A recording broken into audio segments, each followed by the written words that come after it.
जयराम महतो की जो पार्टी है वो पार्टी 34 सीट पर तीसरे स्थान पर रही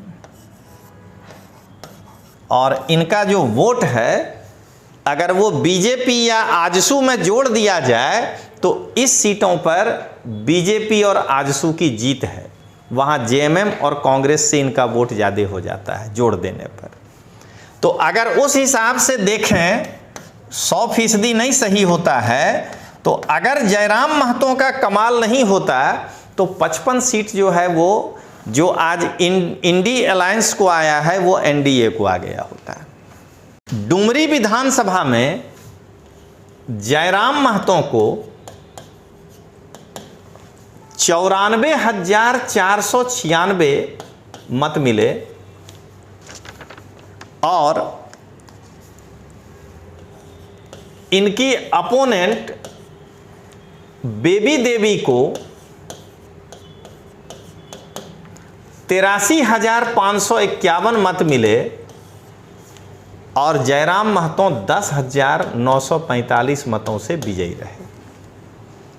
लेकिन दोस्तों सबसे बड़ी बात यह है कि यहां पर भारतीय जनता पार्टी की यशोदा देवी तीसरे नंबर पर रहीं और यशोदा देवी को 35,890 मत मिले। 29 साल के युवा ने वो कारनामा दिखाया कि जो वोट आजसू को पड़ने वाला था वो सारा वोट अपने झोले में कर लिया और वो आजसू का वोट जो गठबंधन के कारण बीजेपी को ट्रांसफर होता वो आजसू ट्रांसफर करने के लायक ही नहीं रहा। झारखंड में चुनाव में भले ही हेमंत सोरेन की जेएमएम पार्टी और कांग्रेस का गठबंधन जीता है, लेकिन चुनावी नतीजे ने यदि कोई किसी को चौंकाया तो सारे राजनीतिक पंडितों को जयराम महतो ने चौंकाया। 29 साल का लड़का जो कि झारखंड विधानसभा चुनाव के 2 महीने पहले एक पार्टी का गठन करता है और 81 में से 71 सीटों पे चुनाव लड़ता है और 34 सीटों पे तीसरे स्थान पर रहता है, जरा सोच कर देखिए, और 12% से ऊपर वोट ले आता है। जरा सोच कर देखिए कि क्या इस चुनाव में जयराम महतो की चर्चा होनी चाहिए कि नहीं। जब वोट परसेंट और इन सबका आकलन हुआ तो बीजेपी के हार में या एनडीए के हार में झारखंड में एक नया हीरो उभर कर सामने आया और वो है जयराम महतो। जी हां दोस्तों, इनके पार्टी का नाम है झारखंड लोकतांत्रिक क्रांतिकारी मोर्चा। नमस्कार दोस्तों, लोकतांत्रिक आवाज में आपका स्वागत है। मैं रजनीश सिंह तोमर, राष्ट्रीय संयोजक, लोकतांत्रिक आवाज में आपका स्वागत करता हूं। दोस्तों, हम सभी जानते हैं कि झारखंड के चुनाव में एनडीए की जीत हुई है और एनडीए वहां सत्ता से दूर रह गया। हम सभी जानते हैं कि झारखंड मुक्ति मोर्चा के हेमंत सोरेन जी के नेतृत्व में 34 सीट आया है और भारतीय जनता पार्टी 21 सीट वहां पर लेकर आई। तो आज सभी जगह एक ही बात की चर्चा हो रही है और मैंने भी इस पर वीडियो बनाया कि हेमंत दा आपने कमाल कर दिया। लेकिन जब वोट परसेंट और इन सबका आकलन हुआ तो बीजेपी के हार में या एनडीए के हार में झारखंड में एक नया हीरो उभर कर सामने आया और वो है जयराम महतो। जी हां दोस्तों, इनके पार्टी का नाम है झारखंड लोकतांत्रिक क्रांतिकारी मोर्चा। 29 साल के युवा ने वो कारनामा दिखाया कि जो वोट आजसू को पड़ने वाला था वो सारा वोट अपने झोले में कर लिया और वो आजसू का वोट जो गठबंधन के कारण बीजेपी को ट्रांसफर होता, वो आजसू ट्रांसफर करने के लायक ही नहीं रहा और इस कारण से बीजेपी सत्ता से बाहर हो गई। तो आज का चर्चा यही है कि जयराम महतो ने झारखंड में किया प्रहार, बीजेपी और सत्ता के बीच खड़ी कर दी दीवार। सबसे पहले दोस्तों हमें ये जानना है कि जयराम महतो 71 सीटों पर यहां पे चुनाव लड़ा था, मतलब उनकी पार्टी का नाम ध्यान रखिएगा, मैं फिर से बोल दूं, जयराम महतो की पार्टी झारखंड लोकतांत्रिक क्रांतिकारी मोर्चा 71 सीटों पर चुनाव लड़ी और लगभग 10.3 लाख वोट आया, 11-12% बनता है लगभग।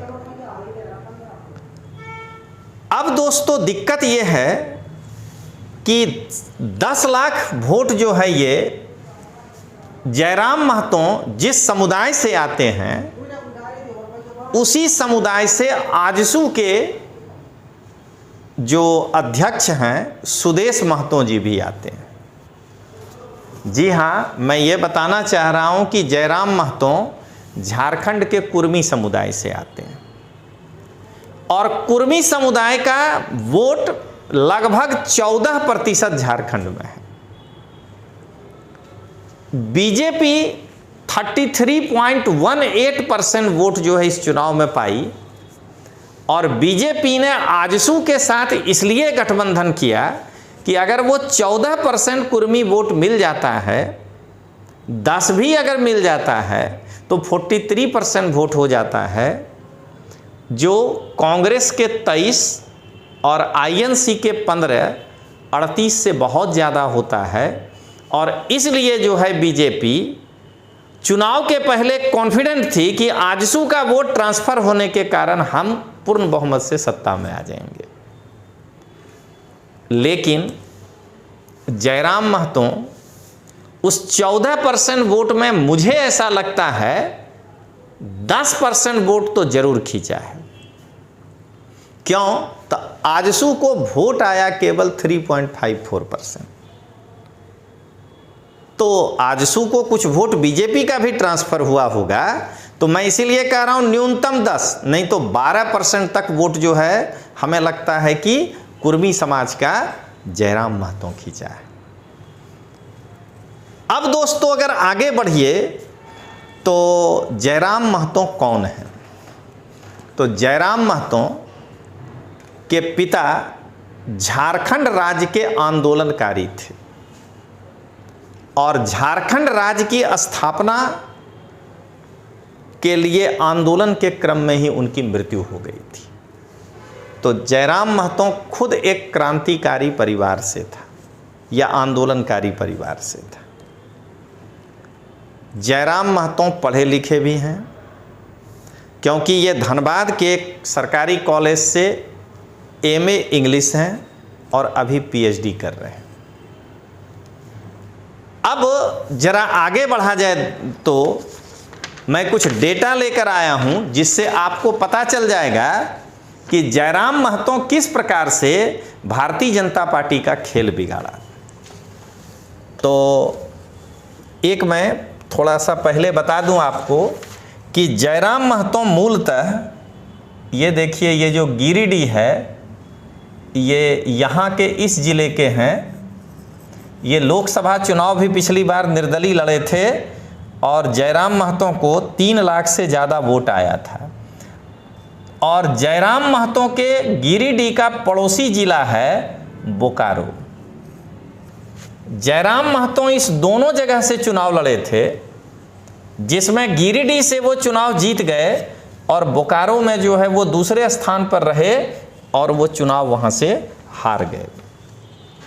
मैं आपको कुछ सीटों का हिस्ट्री बताऊंगा जिसमें आपको पता चल जाएगा कि जयराम महतो ने कहां कहां भारतीय जनता पार्टी को सत्ता से कि बाहर करने में अपनी भूमिका अदा की। मैं एक सीट पर चर्चा करने जा रहा हूं जहां से जयराम महतो खुद लड़े थे, वो है डुमरी विधानसभा। डुमरी विधानसभा में जयराम महतो को 94,496 मत मिले और इनकी अपोनेंट बेबी देवी को 83,551 मत मिले और जयराम महतो 10,945 मतों से विजयी रहे। लेकिन दोस्तों, सबसे बड़ी बात यह है कि यहां पर भारतीय जनता पार्टी की यशोदा देवी तीसरे नंबर पर रहीं और यशोदा देवी को 35,890 मत मिले। अब आइए दूसरी विधानसभा सिल्ली, झारखंड की। सिल्ली विधानसभा से झारखंड मुक्ति मोर्चा के अमित कुमार विजयी हुए हैं और अमित कुमार जी को 73,169 वोट आया है। यहां से बीजेपी जिस पार्टी से गठबंधन किए थे आजसू से, उनके मुखिया सुदेश महतो लड़ रहे थे और सुदेश महतो को 49,302 मत आया। और सुदेश महतो के हार का एक कारण ये था कि यहाँ से झारखंड लोकतांत्रिक क्रांतिकारी मोर्चा, इसका मतलब जयराम महतो की पार्टी ने देवेंद्र नाथ महतो को टिकट दिया और वो 41,725 वोट पाए। यानी सुदेश महतो 23,876 वोट से हारे और झारखंड लोकतांत्रिक क्रांतिकारी मोर्चा को 41,000 वोट आया। ये महतो हैं, ये भी महतो हैं, पता साफ दिख रहा है कि जाति का वोट बट गया, या यहाँ इनका जो भी वोटर था वो यहाँ वोट दिया है काफ़ी संख्या में, नहीं तो सुदेश महतो यहाँ से जीत सकते थे। आइए अब जरा एक और देखें झारखंड की रामगढ़ सीट। झारखंड की रामगढ़ सीट पर इंडियन नेशनल कांग्रेस से ममता देवी चुनाव जीती हैं और ममता देवी को वोट मिला है 89,818। यहां से सुनीता देवी सुदेश महतो के आजसू पार्टी से खड़ी थीं, इनको वोट मिला है 83,028 और ये 6,790 मतों से हारी हैं। और यहाँ से जयराम महतो की जो पार्टी है वो परमेश्वर कुमार को टिकट दिए थे और परमेश्वर कुमार को 70,989 मत मिला है। देख लीजिए कि ये आजसू के जीतने का चांस बन सकता था अगर ये चुनाव नहीं लड़ते। अब आइए सिंदरी विधानसभा के बारे में यदि आप देखिएगा तो यहां से उमाकांत रजक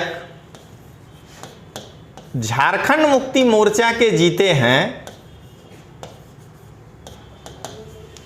इनको 1,05,000 वोट 316 वोट आया है, 136 वोट आया है। और यहाँ पर अर्जुन राजवार जो जयराम महतो जी के पार्टी से चुनाव लड़े थे 1,01,688 मत लाए, 3,448 मत से हार गए। और यहाँ पर बीजेपी के अमर कुमार बावरी 56,091 वोट पाके तीसरे नंबर पर रहे। वैसे ही गोमिया सीट योगेंद्र प्रसाद जी झारखंड मुक्ति मोर्चा के 95,170 वोट आया, लेकिन पूजा कुमारी सेकंड नंबर पे रहीं और आजसू तीसरे नंबर पर रहा। अब दोस्तों अगर आप आगे बढ़ें तो ये तो 2-4 उदाहरण दिए। जयराम महतो की जो पार्टी है वो पार्टी 34 सीट पर तीसरे स्थान पर रही और इनका जो वोट है अगर वो बीजेपी या आजसू में जोड़ दिया जाए तो इस सीटों पर बीजेपी और आजसू की जीत है। वहाँ जेएमएम और कांग्रेस से इनका वोट ज़्यादा हो जाता है जोड़ देने पर। तो अगर उस हिसाब से देखें 100% नहीं सही होता है, तो अगर जयराम महतो का कमाल नहीं होता तो 55 सीट जो है वो जो आज इंडी अलायंस को आया है वो एनडीए को आ गया होता है लगभग, यानी बहुमत होता है। तो जयराम महतो ने इस बार ये कमाल किया। तो दोस्तों मैं यही कहना चाहूँगा कि झारखंड में चुनाव में भले ही हेमंत सोरेन की जेएमएम पार्टी और कांग्रेस का गठबंधन जीता है, लेकिन चुनावी नतीजे ने यदि कोई किसी को चौंकाया तो सारे राजनीतिक पंडितों को जयराम महतो ने चौंकाया। 29 साल का लड़का जो कि झारखंड विधानसभा चुनाव के 2 महीने पहले एक पार्टी का गठन करता है और 81 में से 71 सीटों पे चुनाव लड़ता है और 34 सीटों पे तीसरे स्थान पर रहता है, जरा सोच कर देखिए, और 12% से ऊपर वोट ले आता है। जरा सोच कर देखिए कि क्या इस चुनाव में जयराम महतो की चर्चा होनी चाहिए कि नहीं। तो मेरा मानना है हाँ। तो दोस्तों अंत में मैं यही कहूँगा कि जयराम महतो ने जो 34 सीटों पर तीसरा स्थान पाया है और उस 34 सीटों पर जो वोट पाया, उस वोट के प्रहार ने बीजेपी और सत्ता के बीच खड़ा कर दिया दीवार। नहीं तो महाराष्ट्र के तरह झारखंड में भी बीजेपी आज भव्य जीत का जश्न मना रही होती। उनके और जश्न के बीच आकर खड़ा हो गया जयराम महतो। तो चलिए दोस्तों, फिर ऐसा ही वीडियो में आगे आपको फिर बताऊंगा। तब तक के लिए जय हिंद, जय जय गरवी गुजरात, जय जोहार।